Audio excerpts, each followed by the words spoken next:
नमस्कार सभी साथियों को, स्वागत है आपका हिंदी ओशियन में। आज से हम इकाई 5 शुरू कर रहे हैं और ये आपकी इकाई 5 हम लोग कबीर ग्रंथावली जो कबीर पुस्तक है, हज़ारी प्रसाद द्विवेदी के द्वारा लिखी गई है। इन पुस्तक में से आपको 160 से लेकर के 209 पद तक को पढ़ना है, क्योंकि ये आपके नेट जेआरएफ के सिलेबस में दिया हुआ है। तो अभी हम लोग 10 पद पढ़ेंगे और उसका अर्थ के साथ में व्याख्या भी जानेंगे कि किस प्रकार से आपके जो परीक्षा में प्रश्न पूछे जाते हैं वो किसी शब्द को लेकर के पूछे जाते हैं। और कभी-कभी आपके अनुक्रम वाले प्रश्न में भी आ जाता है कि कौन सी पंक्ति पहले होगी, कौन सी पंक्ति बाद में होगी, है ना? तो इस समय परीक्षा का पैटर्न बहुत ज़्यादा परिवर्तित हो चुका है। तो पूरी व्याख्या के साथ में हम लोग आगे की क्लासेस को कंटिन्यू करेंगे। तो चलिए शुरू करते हैं। सबसे पहले हम कबीरदास जी के बारे में सभी लोगों को पता होगा कि इनका जन्म कब होता है। 1398 ईस्वी में इनका जन्म होता है और इनके जन्म स्थान को लेकर काफी मतभेद है। और इनके पिता और माता का नाम नीरू और नीमा था, ये सभी को मालूम है। जो पिता थे उनका नाम नीरू था और माता का नाम नीमा था। और कबीरदास भारत के महान कवि और समाज सुधारक थे। उन्होंने अपने दोहों के माध्यम से भारतीय संस्कृति को दर्शाया है और समाज में जितनी भी कुरीतियां फैली हुई थी उनको दूर करने की कोशिश की है। तो आचार्य हजारी प्रसाद द्विवेदी ने जो कबीरदास पुस्तक लिखी है, उस पुस्तक में उन्होंने एक तरीके से देखा जाए कि पहली पुस्तक है जिसमें उनकी बहुमुखी प्रतिभा और व्यक्तित्व और कृतित्व का समग्र रूप से सम्यक मूल्यांकन किया है। और अभी हाल ही में मैंने ये पुस्तक परचेज भी की है और मैंने पढ़ा, इसको बहुत अच्छा लगा क्योंकि पंक्तियों के अंत में उन्होंने कुछ शब्दों के अर्थ भी रख दिए गए हैं। और ये मान के चलिए इस मूल किताब को आपने पढ़ी होगी तो बहुत अच्छी बात है, नहीं पढ़ी है तो जो शब्द के अर्थ इसमें दिए हुए हैं उन अर्थ को मैं जरूर बताऊंगी, क्योंकि मैं जब परीक्षा का पैटर्न देख रही थी कि उन्हीं शब्दों को पूछा गया है जिसे सोनाहा का अर्थ पूछा गया था, है ना। सोनाहा का अर्थ क्या है? कुत्ता है। स्वान तो सभी लोग जानते हैं, ठीक है, हस्ती तो सभी लोग जानते हैं, लेकिन सोनाहा शब्द इसमें आया था और इसका अर्थ भी इस किताब में दिया हुआ है। तो किताब में अर्थ कुत्ता दिया हुआ था, वो एकदम सही है, ठीक है। तो चलिए शुरू करते हैं आज की यह क्लास। तो इसमें अभी सबसे पहले हम लोग देखेंगे कि लोकामति के भोरा रे, जो काशी तन तजय कबीरा, तो राम ही कहानी हो रा रे। अब हम ऐसे इहे जन्म का लाहा रे, राम भगति परि जाको हित चित ताको अचरज काहा रे। गुरु प्रसाद साधकी संगति जग जीते जाय जुलाहा रे। कहे कबीर सुनहु रे संतो भ्रम परे जिन कोई रे। जस काशी तस मगहर ऊसर हृदय राम सती होई रे। तो यहाँ पर क्या कह रहे हैं कबीरदास? देखा जाए तो अंधविश्वासों का विरोध कर रहे हैं और राम की महिमा का वर्णन कर रहे हैं। तो यहाँ पे कबीरदास कहते हैं कि दुनिया के लोग बहुत ही भोले हैं। भोरा मतलब यहाँ भोले से भी है और भ्रमित से भी है, ठीक है। भ्रमित है लोग, भोले हैं या फिर कह सकते हैं भोला, ठीक है, कि और कम समझ वाले हैं। ये समझते हैं कि काशी में शरीर त्यागने से मोक्ष मिलता है, तो फिर ब्रह्म राम की शरण में जाने से अर्थात उनकी भक्ति से करने का क्या लाभ है? जो काशी तन तजय कबीरा, तो राम ही कहानी हो रा रे। तो राम की भक्ति करने का क्या तात्पर्य है? तो यहाँ अब हम ऐसे इहे जन्म का लाहा रे। लाहा का अर्थ यहाँ पर क्या है? लाहा का अर्थ है कि लाहा का अर्थ है लाभ। इस क्या लाभ है, मतलब भगवान की पूजा करने का क्या लाभ है? ठीक है, नोट करते रहिएगा जो मैं शब्द बता रही हूँ। लाहा का अर्थ है लोभ। लेकिन जो अब मैं अभी वैसे आपको जो शब्द के अर्थ बता रही हूँ, ये कबीरदास जो कबीर पुस्तक है हजारी प्रसाद द्विवेदी कृत, वो पुस्तक में इन शब्दों का अर्थ नहीं दिया गया है। जो शब्दों का अर्थ दिया है मैं आपको स्क्रॉल डाउन करके दिखा देती हूँ, मैंने यहाँ पर रख दी है एज इट इज। जैसे अंगिया का प्रश्न बना था, यहाँ शरीर से मतलब है, दुल्हन जीवात्मा है, तो उस पुस्तक का मैंने अंश भी रख दिया है, ठीक है। सात्विक मतलब सात्विक। तो जो शब्द के अर्थ हजारी प्रसाद द्विवेदी ने अपनी पुस्तक में लिखे हैं वो शब्दों के अर्थ लिख दिए, लेकिन मैं अगर आपको पूरी पंक्ति पढ़ा रही हूँ तो पूरा जो भी एक एक शब्द में आपको कंफ्यूजन ना हो मैं उसको बताती हुई चल रही हूँ, ठीक है।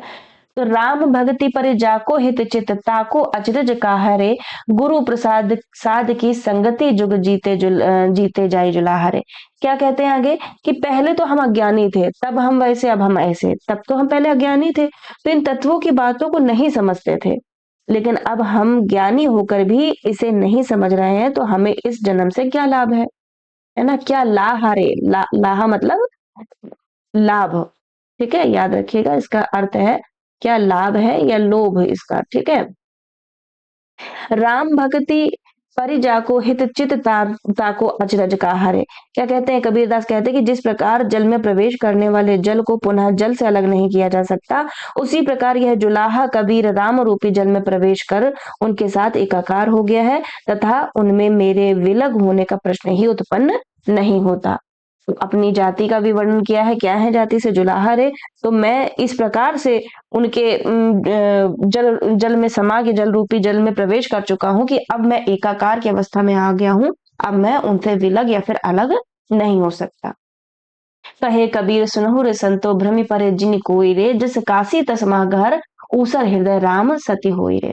अर्थात यहाँ पर कबीरदास कह रहे हैं कि सज्जनों संतों सुनो, जो कोई हम भ्रम में है कि काशी में मरने से मोक्ष मिलता है तब मगहर में मरने से नहीं, उनके लिए तत्व की बात यह है कि मन में श्री राम के प्रति सच्चा विश्वास रखने से ही मोक्ष प्राप्त होता है, स्थान विशेष का महत्व नहीं होता। ठीक है, जस काशी तस मगहर, जैसे काशी वैसे ही मगहर है। हृदय राम सती हुई रे, मतलब हृदय में राम बसे होने चाहिए, उनका ही गुणगान होना चाहिए। ठीक है, सती मतलब विलीन हो जाना, यहाँ पर है सती मतलब विलीन हो जाना, किन में? श्री राम में। ठीक है, और मगहर को पता ही है, मगहर मगध में है ना, मगध, यहाँ मगहर बोला गया है, मगहर मगध का अर्थ है इसका। आगे चलते हैं, आपकी पंक्ति आती है 161, पद संख्या 161 है। पूजा सेवा नेम व्रत गुड़ियन का सा खेल, जब लग पीऊं पर से नहीं तब लग संशय मेल। तो यहाँ पर क्या कहते हैं, नेम मतलब क्या है? नियम। पूजा सेवा नियम व्रत ये सब गुड़ियों का खेल है। क्या कहते हैं कबीरदास यहाँ पर? ईश्वर प्राप्ति के लिए जो पूजा है, सेवा है, नियम व्रत जो गुड्डे गुड़ियों को खेल होता है उसके समान बतलाया है। अर्थात जब ये सब क्या है, ये सब एक तरीके से व्यर्थ चीजें हैं। जब तक प्रिय का स्पर्श नहीं होता तब तक आत्मा परमात्मा के मिलन में संशय ही बना रहता है। तो यहाँ कहने का अर्थ यही है कि जब तक आत्मा एकाग्रचित होकर परमात्मा से नहीं मिल पाती तब तक वह अपने प्रिय से अलग ही रहती है। जब लग पीऊं पर से नहीं तब लगे संशय मेल, मतलब जब तक एकाकार नहीं होता, एकाग्रचित होकर आप परमात्मा में नहीं मिल पाते तब तक वो अपने प्रिय से अलग ही रहता है। पद संख्या 162 आते हैं। जाति न पूछो साध की, पूछ लीजिए ज्ञान, मोल करो तलवार का पड़ा रहने दो म्यान, हस्ती चढ़िए ज्ञान को सहज दुलीचा डारी, स्वान रूप संसार है भूखन दे झकमारी। ठीक है, तो यहाँ पर क्या बोलते हैं, यहाँ इस पद में वो ज्ञान के महत्व को बता रहे हैं। ठीक है, ज्ञान के महत्व को बताते हुए कहते हैं कि सच्चे साधु की श्रेष्ठता की परख उसकी जाति से नहीं होती, उसके ज्ञान से होती है। जाति न पूछो साध की, पूछ लीजिए ज्ञान, है ना। उसकी जाति से उसकी श्रेष्ठता नहीं उजागर होती, उसके ज्ञान से होती है। उच्च जाति में जन्म लेकर भी जो परमात्मा के सच्चे स्वरूप को नहीं जानता वह सच्चा साधु नहीं है। क्या कहते हैं कि हस्ती चढ़िए ज्ञान को सहज दुलीचा, दुलीचा का अर्थ यहाँ पर क्या है? दुलीचे का अर्थ है यहाँ पर कालीन जो होती है, ठीक है, कालीन, दुलीचा। और इसमें वही चीज बता रहे हैं कि जिस प्रकार सच्चा शूरवीर तलवार से ही उसका मूल्यांकन करता है, म्यान से नहीं करता है। म्यान मतलब जो उसका जिसमें रखी जाती है तलवार, ठीक है, जो तलवार का खोल होता है उसको बोलते हैं म्यान। पड़ा पड़ा रहने दो म्यान। तो मोल किसका है यहाँ पर? तलवार का है, उसकी म्यान का नहीं है, क्योंकि म्यान तो केवल बाह्य आवरण है। उसी प्रकार सच्चा साधु शरीर को महत्व नहीं देता, वह उसकी आत्मा से उसकी परख करता है ना। तो यहाँ हस्ती चढ़िए ज्ञान को, हस्ती का अर्थ तो सभी को पता है ना, हस्ती का अर्थ क्या है? हाथी। यही छोटे छोटे पर्यायवाची शब्द पूछे जाते हैं आपसे, है ना। जैसे इस बार सोनाहा का अर्थ पूछ दिया, तो सोनाहा का अर्थ कुत्ता है, ठीक है। तो वैसे ही बता रहे हैं कि मनुष्य को हाथी, ज्ञान के हाथी की सवारी करनी चाहिए। अर्थात जिस तरह हाथी शक्तिशाली होता है उसी प्रकार ये मन भी शक्तिशाली है, और इस मन को आत्मतत्व के ज्ञान से नियंत्रित करना चाहिए। जिस प्रकार जो दुलीचा है, गलीचा है या फिर कालीन कह सकते हैं, डालकर हाथी की सवारी की शोभा बढ़ती है, उसी प्रकार सहज मार्ग की भक्ति से आत्म तत्व की श्रेष्ठता प्राप्त होती है। जो सहज मार्ग है, ठीक है, उसी की भक्ति से आत्म तत्व, हमारे आत्म जो चेतना है वो जागृत होती है, वो श्रेष्ठ होती है। तो जैसे होता है ना, आगे हाथी बढ़ता रहता है और पीछे कुत्ते भौंकते रहते हैं, इसी प्रकार ज्ञान और सहज भक्ति के द्वारा संयमित मन ईश्वर भक्ति के मार्ग में बढ़ता रहता है। स्वान रूप संसार है, भूख न दे झक मारी। वही चीज है कि हाथी आगे बढ़ रहा है, कुत्ते भौंक रहे हैं, और जो मोह माया से दूर रहता है तथा संसार स्वान रूपी माया के जाल से बचा रहता है। तो हाथी का ज्ञान और दुलीचा अगर देखा जाए तो ये दोनों ही इसमें इंपॉर्टेंट है।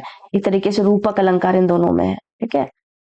आगे चलते हैं, समझ में आ रहा होगा आशा करती हूँ। अगर कुछ भी आपको डाउट हो तो आप कमेंट बॉक्स में पूछ सकते हैं। पद संख्या 163 में पढ़ते हैं, मेरा तेरा मनुआ कैसे एक होई रे, मैं कहता हूँ आँख न देखी, तू कहता कागद की लेखी, तू कहता सुरझावन हारी, तू तू राख्यो उलझाई रे, मैं कहता तू जागत रहियो, तू रहता है सोई रे, मैं कहता निर्मोही रहियो, तू जाता है मोही रे, जुगन जुगन समुझावत हारा, कहीं न मानत कोई रे, तू तो रंडी फिरे बेहंडी, सब धन डारे खोई रे, सत गुरु धरा निर्मल बाहे में, वामे काय धोई रे, कहत कबीर सुनो भई साधो, तब ही वैसा हुई रे। तो यहाँ पर क्या कहते हैं 163 पद में, यहाँ बोलते हैं एक तरीके से विभिन्न मतों को प्रकट करते हुए बता रहे हैं कि जो महत्ता है या जो श्रेष्ठता है वो किसकी है, बता रहे हैं। कबीरदास यहाँ पर कह रहे हैं कि हे मनुष्य, मेरे और तेरे विचार सर्वथा भिन्न है। मेरा तेरा मनुआ कैसे एक होई रे, मेरे तेरे विचार सर्वथा बिल्कुल भिन्न है, क्योंकि मैं संसार में केवल आंखों देखा सत्य पर ध्यान देता हूँ, जबकि तू तो पुस्तक में लिखे हुए को मानता है। मैं एक तरीके से व्यवहारिक ज्ञान को ले रहा हूँ। कबीरदास क्या बोलते हैं कि जो व्यवहारिक ज्ञान है, मैं कहता आंखें ने देखी मतलब जो सत्य है, जो मेरे द्वारा देखा गया है, जो व्यवहार में लाया जाता है। लेकिन तू कहता कागज की लिखी, तू तो शास्त्रों पे भरोसा करता है और कहता है जो शास्त्र में है वही असत्य है, वही अटल है ना। मैं कहता हूँ आंखन देखी, तू कहता कागज की लिखी। आंखों देखा सत्य पर मैं ध्यान देता हूँ, जबकि तू पुस्तक पे लिखे हुए को ध्यान देता है। मैं तथ्यों को सुलझाना चाहता हूँ, जबकि तू तथ्यों को उलझा देता है। क्या कहता है, मैं कहता सुलझावन हारी, तू राखे उलझाई रे। मैं सुलझाने की बात करता हूँ, तुम उसको उलझा देते हो। मैं कहता हूँ तू जागत रहियो, तू रहता है सोए रे।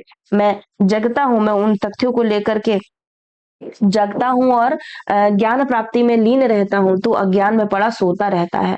मैं ज्ञान के माध्यम से उसकी प्राप्ति करके मैं जागृत अवस्था में हूँ, लेकिन तू अज्ञान में पड़ा सोता रहता है। क्या कहते हैं, जुगन जुगन समझावत हारा, कहीं न मानत कोई रे, तू तो रंडी फिरे बेहंडी। बेहंडी का मतलब यहाँ पर है स्वतंत्र, और यहाँ वैश्य से मतलब है। जब धन डारे खोए रे, सतगुरु धरा निर्बल बाहे, वामे काय धोई रे। क्या कहते हैं कि मैं तुझे सांसारिक आकर्षणों से अलग करने को कहता हूँ, जबकि तू इसमें फंसता ही जाता है। सदियों में मैं यह बात लोगों को समझाते समझाते हार गया, किंतु कोई भी मेरी शिक्षा को नहीं मानता। क्या कहते हैं कि हे अज्ञानी पुरुष, तू तो उस वैश्या के समान आत्मा रहित होकर फिरता है, जो धन एकत्र करने में भी करके भी उसे नष्ट कर देती है। क्या कहते हैं, तू तो रहे फिरे बेहंडी, मतलब वैश्या के समान फिरता रहता है स्वतंत्र रूप से। बेहंडी मतलब स्वतंत्र, उन्मुक्त। सब धन डारे खोए रे, कमाने के बाद भी उस धन को नष्ट हो जाता है। कबीर कहते हैं कि हे संतो सुनो, सदगुरु के उपदेश रूपी जल की निर्मल धारा बह रही है, उस स्वच्छ जल में अपनी मलिन काया मतलब शरीर को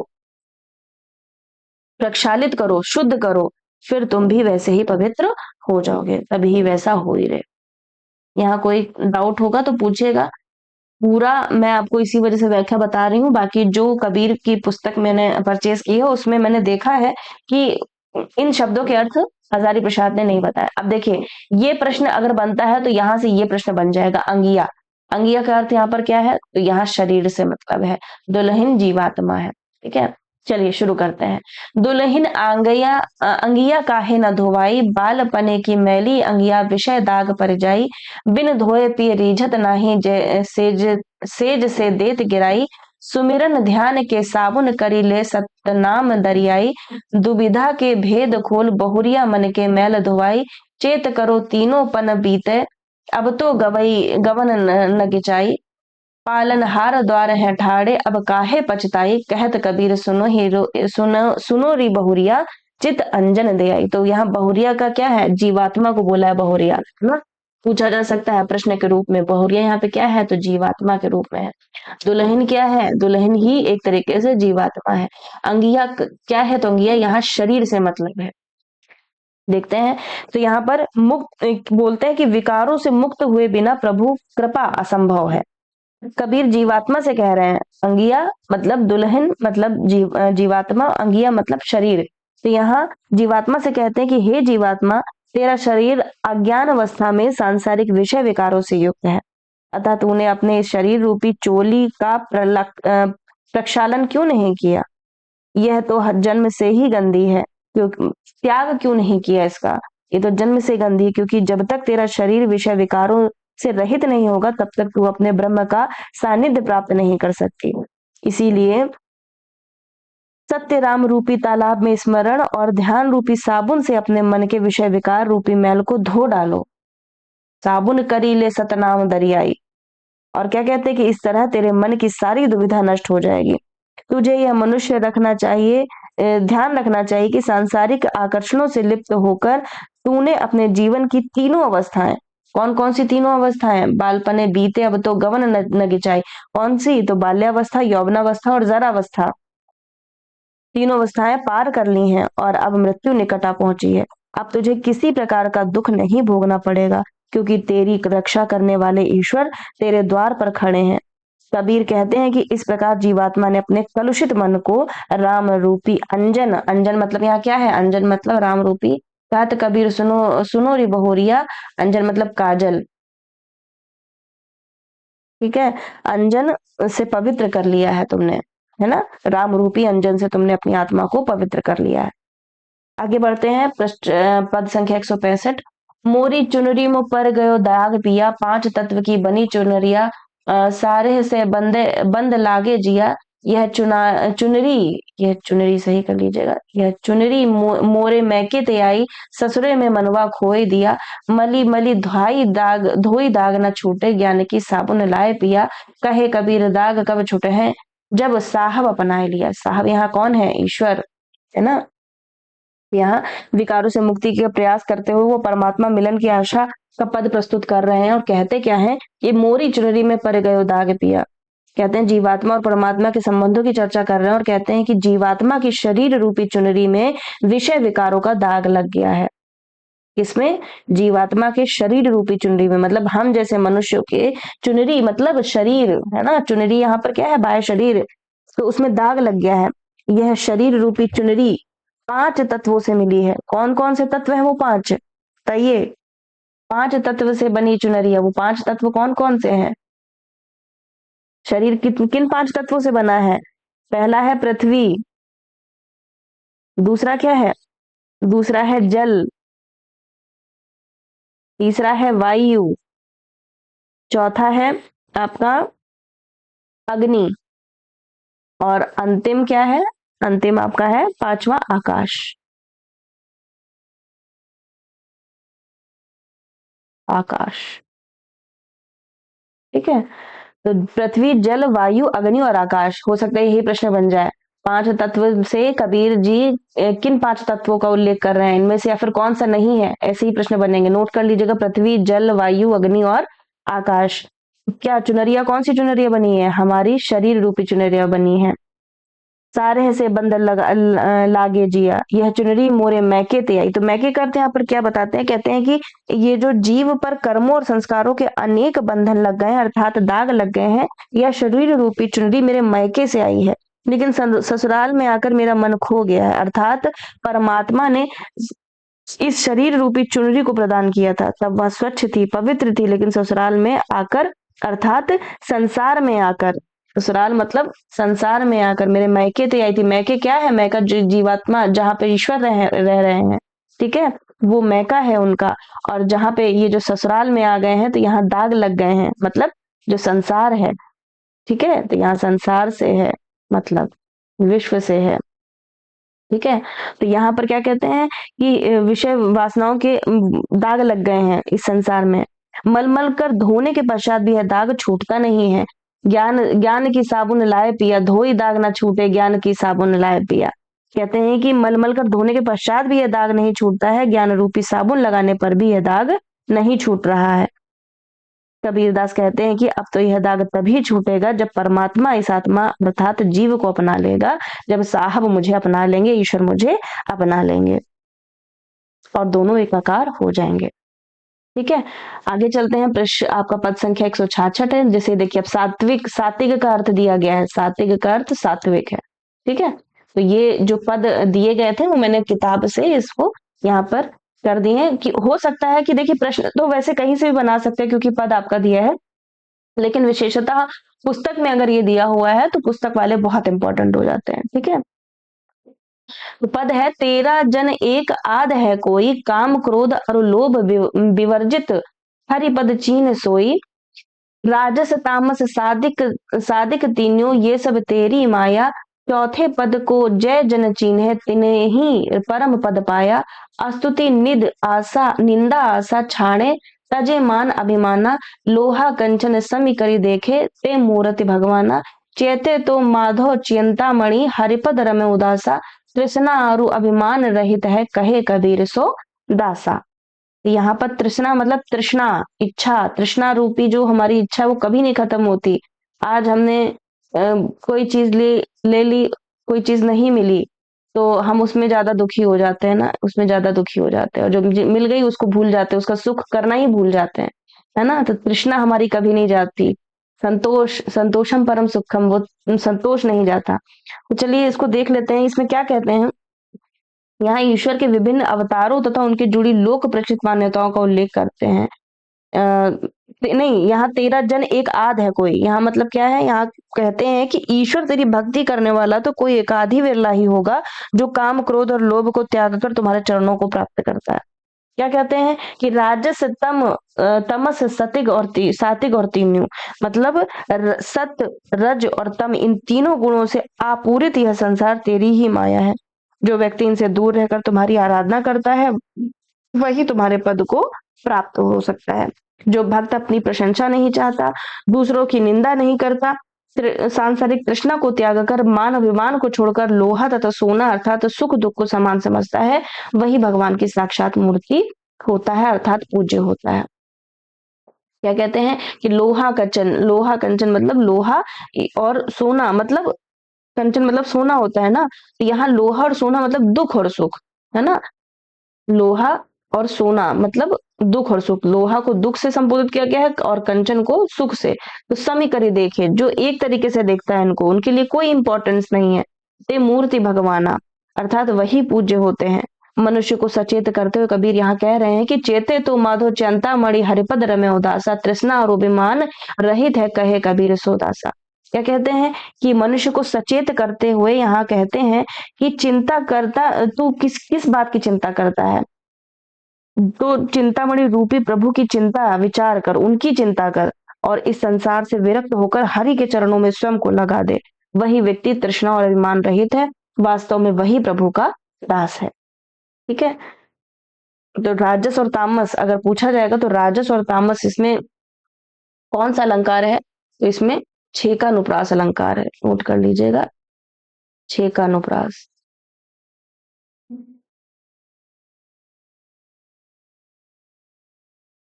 छह का अनुप्रास।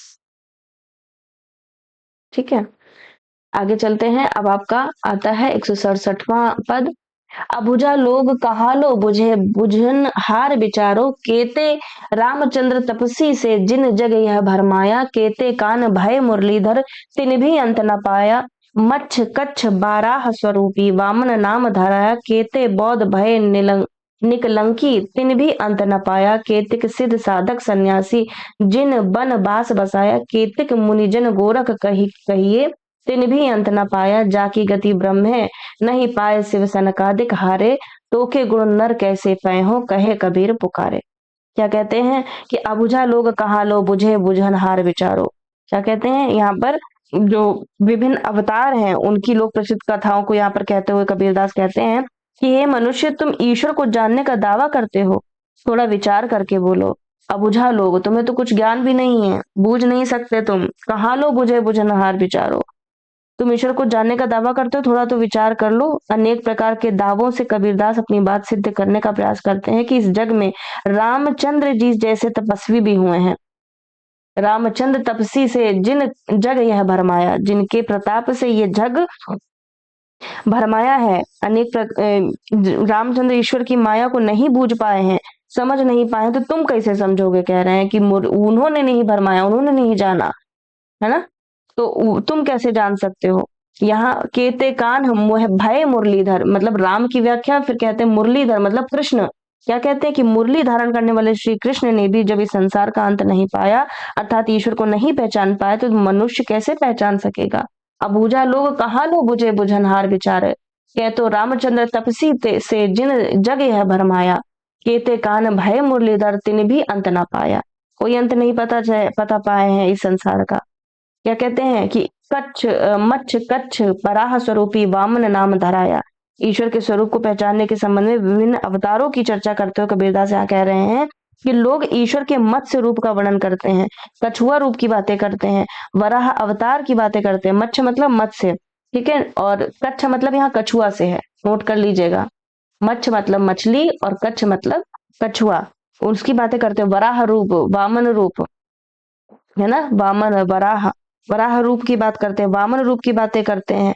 तथा कुछ लोग बुद्ध को भी ईश्वर का अवतार बताते हैं।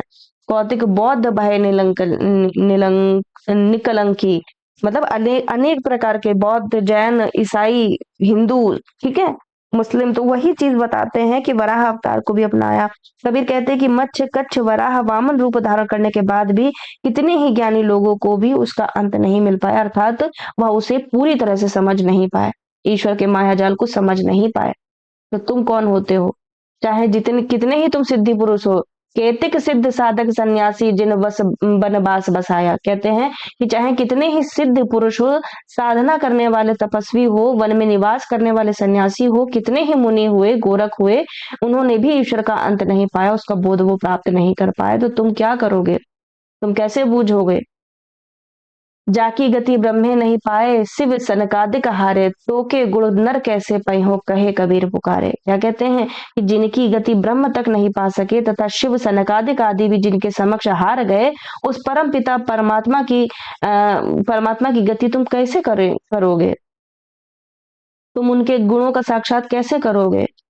तो इन्हीं प्रश्नों के द्वारा उन्हें व्यंग करते हुए वो कहता है कि हमने ईश्वर को समझ लिया है, जान लिया है। जो कहते हैं, मतलब जो मनुष्य कहते हैं कि हमने ईश्वर को अबुझा जान, लोग वो व्यंग करते हैं, वो जान नहीं पाए हैं। जब बड़े बड़े महात्मा मुनि, भगवान श्री कृष्ण और आपके राम जी नहीं समझ पाए संसार का अंत क्या है, तो तुम कैसे बूझोगे? ठीक है, समझ में आ गया?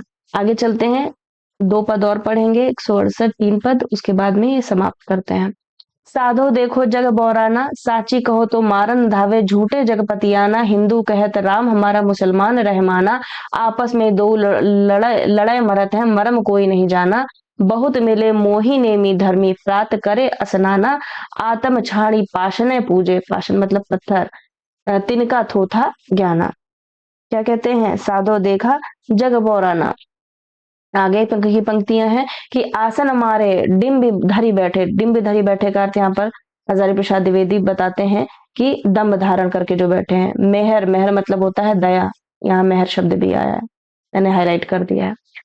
तो यहाँ क्या कहते हैं? दिम्ब धरी बैठे, मन में बहुत गुमान है, पीपर पाथर पूजन लागे, तीरथ व्रत भुलाना, माला पहिरे टोपी पहिरे, छाप तिलक अनुमाना, साखी शब्दे गावत भूले, आत्म खबर न जाना, घर घर मंत्र जो देन फिरत हैं, माया के अभिमाना, गुरुआ सहित शिष्य सब बूढ़े अंतकाल पछिताना, बहुतक देखे पीर औलिया, पढ़े किताब कुराना, करे मुरेद कबर बतलावे, उन्हों खुदा न जाना, हिंदू की दया मेहर मेहर तुर्कन की, दोनों घर से भागी, वह करे जिबह वह झटका मारे, आग दो घर लागी, या विधि हंसत चलत है हमको आप, कहावे सयाना, कहे कबीर सुनो भाई साधो, इनमें कौन दीवाना।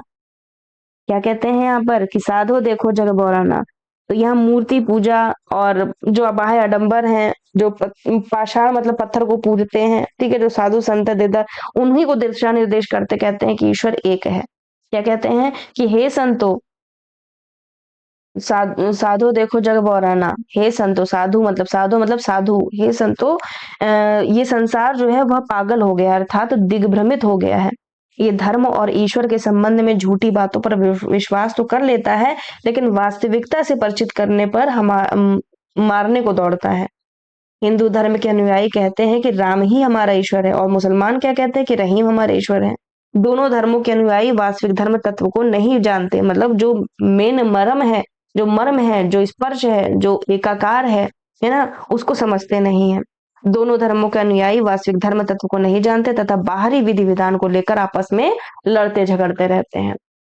बहुत मिले मोही नेमी धर्मी प्रात करे स्नाना, आत्म छाड़ी पाषण पूजे तिनका थोथा ज्ञाना। क्या कहते हैं कि मुझे ऐसे बहुत से लोग मिले जो प्रातः स्नान करने को धर्म का नियम मानते हैं, जो जीवित आत्मा की तो उपेक्षा करते हैं तथा पत्थर की पूजा करते हैं, साथ ही शास्त्रों का थूथा ज्ञान बखारते रहते हैं। ऐसे लोग अपने धर्म का घमंड करके ऊंचे ऊंचे आसनों पर बैठे हुए हैं। आसन मारी डिम्ब धरी बैठे, है ना, तो दम मार कर बैठे ऊंचे आसनों पर। उनके मन में अभिमान भरा पड़ा है, अर्थात अत्यधिक अभिमान युक्त हैं। ऐसे लोग पीपल वृक्ष की ओर पत्थर की पूजा करते हैं, तीर्थ स्नान को धर्म समझ बैठे हैं। माला धारण करना, टोपी पहनना, तिलक लगा लेना, ये इन्हीं सब बातों को धर्म समझकर बैठे हैं। साखी या शब्द का ज्ञान करने में वे धर्म के वास्तविक रहस्य को भूल बैठे हैं, आत्म तत्व को भूल बैठे हैं, उन्हें आत्म तत्व की खबर नहीं है। घर घर मंत्र जो देन फिरत है, माया के अभिमाना, गुरुआ सहित शिष्य सब बूढ़े, अंत काल पछताना। ऐसे बहुत सारे गुरु और शिष्य मिल जाएंगे जो माया के अभिमान में घर घर मंत्र देते फिरते हैं और बदले में धन प्राप्त करते हैं। ऐसे गुरु और शिष्य जब सब संसारिकता में डूब गए हैं और इस माया के अभिमान में डूब गए हैं, अंत में इन्हें क्या होगा, इन्हें पछताना ही पड़ेगा। बहुतक देखे पीर औलिया, पढ़े किताब कुराना, करे मुरेद कबर, बतलावे उन्हों खुदा ना जाना। क्या कहते हैं कि ऐसे पीर कहने वाले, औलिया कहलाने वाले भी बहुत सारे देखे हैं जो कुरान की किताब पढ़ते हैं, उसका वाचन करते हैं, वो दुनिया भर को अपना मुरीद मतलब शिष्य बना लेते हैं, अपना शिष्य बना लेते हैं, और लेकिन उनका जो मेन वास्तविक ज्ञान है उससे दूर रहते हैं। उन्होंने खुद कभी खुदा को नहीं देखा है, लेकिन वो अपना गुरु बन करके शिष्यों को मुरीद बना ले रहे हैं। आगे क्या कहते हैं कबीर कि हिंदू की दया मेहर बुतुर्कन की, दोनों घर से भागी, वह करे जिबह वह झटका मारे, आग दो घर लागी। क्या कहते हैं कि आगे कबीर ये बोल रहे हैं कि हिंदुओं में जो दया भावना थी और तुर्कों में जो, मुसलमानों में जो मेहर मतलब दया थी, ठीक है, वो दोनों घर से भाग गई है, मतलब उनके अपने अंदर से भाग गई है, अर्थात इनमें कोई दया भावना नहीं है।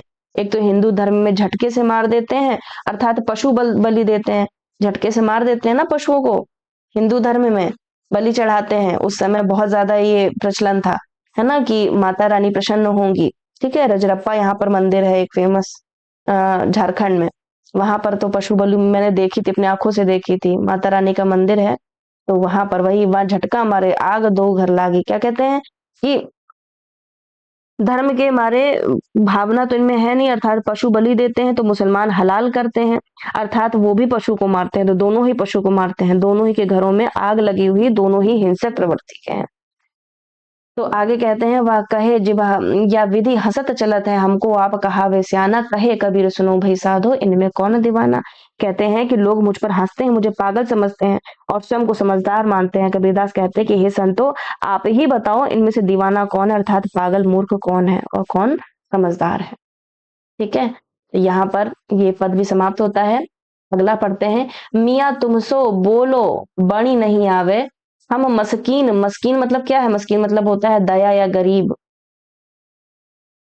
गरीब, ठीक है, क्योंकि इसमें दिया हुआ है मस्कीन का अर्थ, दिया होगा मैंने यहाँ पे, ये देखिए पूरा अर्थ दिया हुआ है। मियाँ, मियाँ मतलब क्या है कि तुमसे बोलते नहीं बनता, मियाँ, अरे मियाँ तुमसे तो बोलते नहीं बनता। मस्कीन मतलब गरीब या दान। खुदाई बंदे मतलब भगवान के सेवक हैं। तुम्हारे भावे, ये पूरी पंक्ति है, तुम्हें चाहे जैसा मन में भावे। मुर्शिद मतलब गुरु, निवाज मतलब नमाज, भिसक मतलब बहिष्ट स्वर्ग, दोजक दोचक मतलब नरक। ठीक है, ये पूछा गया है प्रश्न असिस्टेंट प्रोफेसर के पेपर में, दोचक का मतलब क्या है, तो नरक है। खसम फीकी मतलब प्रिय को पहचानो, जरा तरस करो, मलमाता को फीका समझो। ठीक है, आया सरी के स्वामी को पास आया हुआ जानो। जो ऐसा जानते हैं वे ही स्वामी जानते हैं, तब से वे बहिष्ठ में शरीक होते हैं। ये पद संख्या 179 में क्या बोलते हैं, 69 में क्या बोलते हैं कि मियाँ तुमसो बोलने बड़ी नहीं आवे। बोलते हैं कि मियाँ तुम्हें बात करने का ढंग भी नहीं आता है, हम सभी एक खुदा के बंदे हैं। इतना जानते हुए भी तुम दूसरों के साथ अपनी इच्छा अनुसार व्यवहार करते हो। वह ईश्वर दोनों का रक्षक है, उसमें तुम्हें दूसरों पर बल प्रयोग करने की अनुमति नहीं दी है। कबीर मियाँ से प्रश्न करते हैं कि बताओ तुम्हारे वे कौन से गुरु हैं या शिष्य हैं जो तुम्हें ये शक्ति प्रयोग का मार्ग दिखाते हैं। रोजा रखने वाले रोजा करे निवाज गुजारे, कल में भिसत ना होई, सतिरे काब कर दीनी भीतरी जे करी जाने कोई। क्या कहते हैं कि रोजा रखने और नमाज तथा कलमा पढ़ने मात्र से ही कभी स्वर्ग की प्राप्ति नहीं होती। गहराई से सोचा जाए तो काबा आदि सभी तीर्थ स्थान मन के भीतर ही हैं। अपने स्वामी को हृदय में पहचान कर उसका भजन करो। संसार के आकर्षण को निस्सार समझो। जब तुम अपने प्रभु को जान जाओगे तो स्वर्ग के योग्य हो जाओगे। हम सभी एक ही मिट्टी से निर्मित हैं, सब में एक ही ब्रह्म समाया हुआ है। सभी को एक समान मानते हुए तुम्हें एक दिन स्वर्ग प्राप्त हो जाएगा, अन्यथा नरक की पीड़ा नहीं तुम्हें भोगनी पड़ेगी। सबके ब्रह्म समाना कहे कबीर, भिस्त छिटकाई दिजक की मनमाना। अर्थात सब में ही ब्रह्म समाया है, सभी लोगों में एक ब्रह्म है। सभी को एक समान मानते हुए तुम्हें अब एक दिन स्वर्ग प्राप्त हो जाएगा, अन्यथा नरक में तुमको जाना पड़ेगा। ठीक है, आगे चलते हैं। 170वां पद है, वे क्यों काशी तजे मुरारी, तेरी सेवा चोर भय बनवारी। जोगी जति तपि सन्यासी, मठ देवल बसी परसे काशी। 3 बार जे नित प्रति निहावे, काया भीतरी खबरी न पावे। देवल देवल फेरी देही, नाव निरंतर कभू न लेही। चरम विरद काशी को न देहूं, कहे कबीर भल नर कहीं जेहूं। तो यहाँ क्या कहते हैं, पूरा यहाँ पर पुस्तक का अंश मैंने रख दिया है। पूरा ये हजारी प्रसाद द्विवेदी अपनी पुस्तक में बताते हैं कि हे भगवान, वे लोग काशी क्यों छोड़े। वे तो सेवा चोर हो गए हैं, तेरी सेवा से जी चुराने लगे हैं। ये जोगी जति तपस्वी सन्यासी मठों और देवालयों में बैठे हुए काशी को स्पर्श कर रहे हैं। जो लोग 3 बार स्नान करते हैं, क्या कहते हैं, 3 बार जे नित प्रति निहावे। निहावे मतलब नहाना, स्नान करना। और काया के भीतर कितनी मैल है इसकी खबर भी नहीं जानते। देवालय से देवालय तक फेरी देते हैं और निरंजन का नाम कभी नहीं लेते। वे लोग यदि मुक्ति के लिए काशी पर भरोसा करें, मतलब वैसे तो बहुत ज्यादा पाप करें, अन्याय करें और भरोसा करें कि लास्ट अंतिम समय में हम काशी चले जाएंगे, तुमको मोक्ष प्राप्त हो जाएगा, हमको स्वर्ग की प्राप्ति हो जाएगी, तो ऐसा गलत है। वो कहते हैं कबीरदास कि मैं तुम्हारे चरणों में आश्रय पाने का यश काशी को नहीं दूंगा। अर्थात यदि तरूंगा तो तुम्हारे चरणों के प्रताप से तरूंगा, व्यर्थ ही काशी या मगहर या मरकर यह यश काशी को नहीं मिलने दूंगा। मतलब अगर मैं मर जाऊंगा तो मुझे यश तुम्हारे प्रताप, तुम्हारे चरणों के प्रताप से मिलेगा, कोई स्थान विशेष से नहीं मिलेगा, भले ही मुझे नरक ही क्यों न जाना पड़े, है ना। तो यहाँ पर वही चीज है कि जिन लोगों ने अपनी सेवा में चोरी की है वह काशी को क्यों छोड़ने लगे। अर्थात जिन लोगों ने भगवान को स्मरण नहीं किया है वह काशी में ही ईश्वर को प्राप्त कर सकते हैं, इसलिए वह काशी नहीं छोड़ेंगे। योगी यति तपस्वी सन्यासी ये सभी मठों तथा देवालयों में रहकर काशीवास का उपयोग करते हैं। क्या कहते हैं कि वह मंदिर मंदिर घूमते हैं किंतु ईश्वर का नाम कभी नहीं लेते। देवल देवल फेरी देही, नाव निरंजन कभू न लेही, है ना, कभी नाम नहीं लेते निरंजन, कभी ईश्वर का नाम नहीं लेते हैं, तो वे अपने हृदय स्थित ब्रह्म को कैसे जान सकते हैं, है ना। कहते हैं चरण विरद काशी को ना देहूं, कहे कबीर भले नरक कहीं, मुझे भले ही नरक मिल जाए। क्या कहते हैं कि भगवान के चरणों का यश तो मोक्ष प्राप्ति है, श्रेय काशी को कभी नहीं दूंगा मैं, भले ही मुझे नरक भी जाना पड़े। क्या बोलते हैं कि भगवान की भक्ति से ही मोक्ष प्राप्त होता है, ना कि काशी में वास करने से सद्गति मिलती है। तो ईश्वर के चरणों से ही हमको यश प्राप्त होता है। ठीक है, ये आपका आज 170 पद समाप्त होते हैं। कल हम लोग 171 से 180 पद पूरे पढ़ेंगे। ठीक है, 209 मैंने पहले ही बताया था आपको कक्षा में कि कितने पद हैं आपके, 160 से लेकर 209, और इन्हीं में से आपको प्रश्न बनता है परीक्षा में। ठीक है, कभी सोनाहा का अर्थ पूछ लेंगे, कभी आपसे मगहर का पूछ लेंगे, तो मगहर यहाँ मगध से है। ठीक है, और कभी कुछ भी पूछ सकते हैं। ठीक है, अंगिया का अर्थ पूछ लेंगे, अंगिया का अर्थ क्या है। ठीक है, तो ये शब्द हैं जो इसमें अभी तक आए हैं, और इस वीडियो में अगर कुछ ना समझ में आया हो तो ज़रूर मुझे कमेंट बॉक्स में बताइएगा। वीडियो कैसा लगा ज़रूर बताइएगा। मिलते हैं अगले व्याख्या की तरफ। 171 से पद 180 पढ़ेंगे। सभी का आभार एवं धन्यवाद।